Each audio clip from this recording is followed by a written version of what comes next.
kepada suami saya itu ada tangisan. Namun respon tangisannya secara fisiologis dan emosional itu intensinya berbeda dengan pada saat menceritakan peristiwa yang ada di Magelang. Benar, maksud saya begini, apakah ahli mendapatkan informasi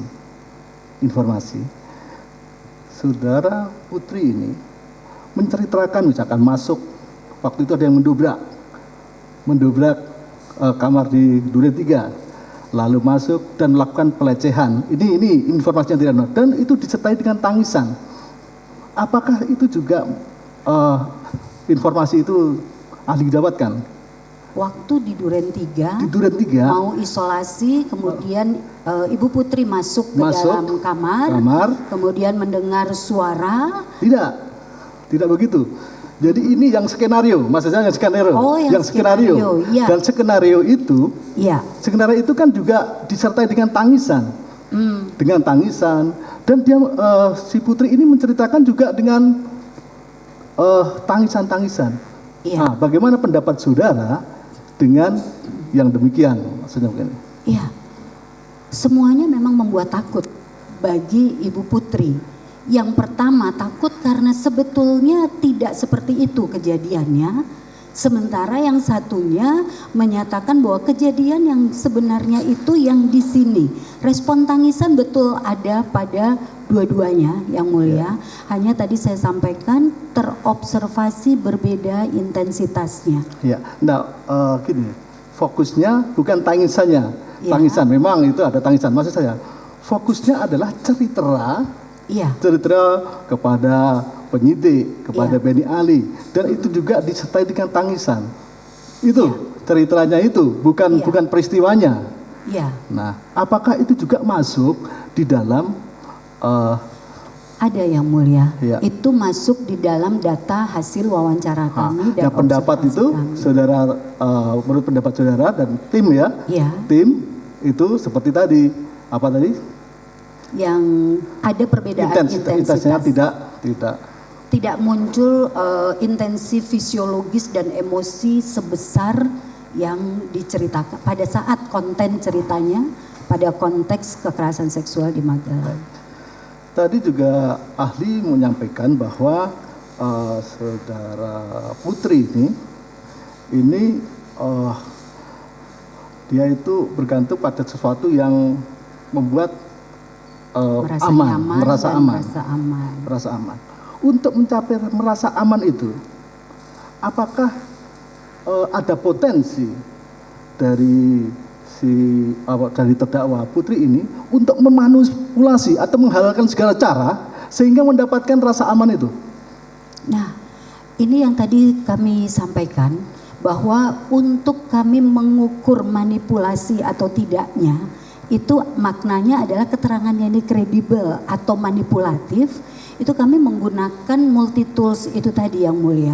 Jadi kami tidak hanya menggunakan wawancara, tetapi kami juga menggunakan tes kepura-puraan, kemudian tes kemungkinan dipengaruhi oleh pihak lain, dan itu menjadi multi method yang kami integrasikan sebelum ada simpulan teoritis kami.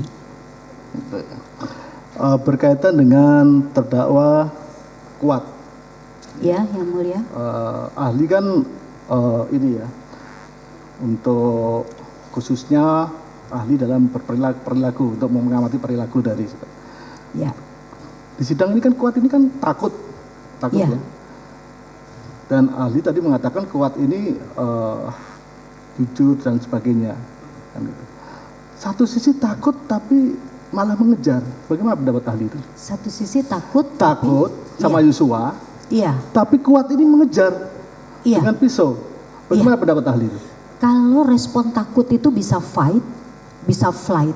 Nah, yang dilakukan oleh Kuat pada waktu itu, dia takut sama Joshua, tetapi dia masih berpikir tentang situasi. Ada apa ya? Dan itu tidak secara langsung berelasi dengan dirinya. Sehingga itu yang kemudian mendorong dia untuk melakukan pengejaran berdasarkan hasil tes dan hasil wawancaranya kepada Joshua. Dan untuk mengurangi rasa takutnya, menurut keterangan Pak Kuat mengambil pisau buah yang ada di rumah tersebut. Itu untuk mendukung rasa amannya, seperti itu. Rasa amannya sih, itulah makanya tadi ahli mengatakan bahwa Kuat ini kecerdasannya itu apa ya, di bawah, istilahnya ahli tadi apa, di bawah kecerdasannya, mohon maaf, di bawah rata-rata. Sehingga antara lain itu untuk menurut asesmen dari pendapat ahli, dari hasil tim kami. Yang informasi-informasi itu didapat dari hasil tes, multi tools tadi Pak, multi metode hasil tes yang baterai tes, beragam tes, kemudian juga wawancara dan juga observasi serta data-data kolateral dari pihak-pihak lain yang bersesuaian dan konsisten. Khusus untuk Yosua, ahli kan akhirnya berpendapat juga untuk asesmen Yosua. Ahli mendapatkan informasi dari mana saja? Ibunya, bapaknya, secara langsung kami datang ke Jambi, tim kami bertiga, 3 orang, itu datang ke Jambi untuk ketemu dengan orang tuanya, ayah ibunya, kemudian tantenya, siapa ya?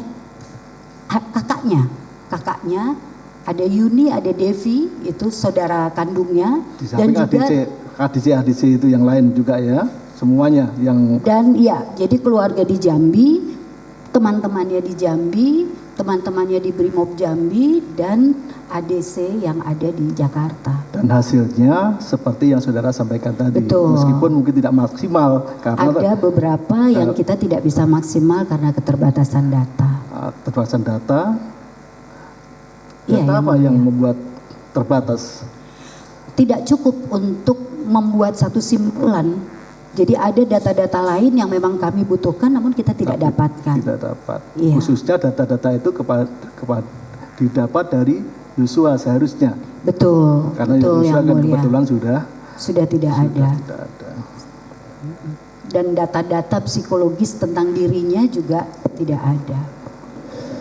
Menarik saudara saksi menerangkan di persidangan ini.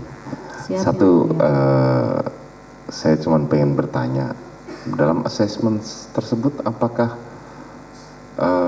respon terhadap tangisan dari responden itu mendapatkan nilai yang tinggi?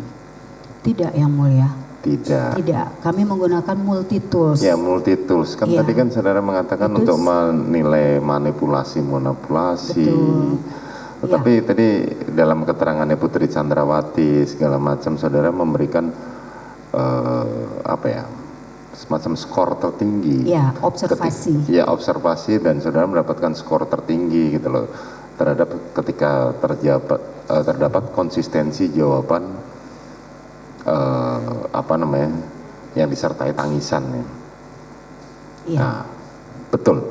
Iya, Yang Mulia. Artinya berelasi dan memenuhi unsur-unsur kriteria keterangan yang kredibel. Ya, artinya kan ketika bereaksi dengan tangisan saudara memberikan skor tertinggi. Tidak seperti itu, Yang Mulia. Kami mencatat pada waktu observasi kami mencatat, kemudian ini kondisinya berbeda, baru setelah hasil tes semua itu selesai kami baru karena kan ada seperti tadi jelaskan oleh anggota majelis, ada skenario 1, ada skenario 2. Ya kan, skenario 1 yang terjadi tembak menembak di Duren 3, ada pelecehan seksual, dan itu saya tidak tahu pada saat observasi yang mana yang diceritakan pada saudara. Jadi memang ada 2, Yang Mulia, dan itu diakui oleh semua, mulai dari Pak Ferdi juga disclaimer bahwa mohon maaf keterangan saya yang pertama itu bohong. Jadi itu adalah skenario kami, dan waktu ketemu dengan Pak Kuat juga demikian, saya sempat berbohong.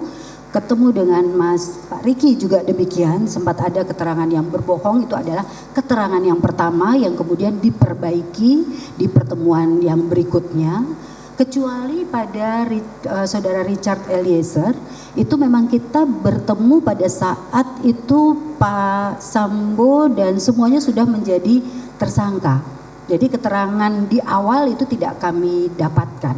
Tetapi kalau yang lain kami dapatkan mulai dari keterangan yang disebut sebagai skenario Duren 3 dan kemudian keterangan yang sudah direvisi oleh mereka dan dinyatakan sebagai situasi yang sebenarnya. Dan saudara memeriksa mengobservasi dari saudara Richard pada saat terakhir.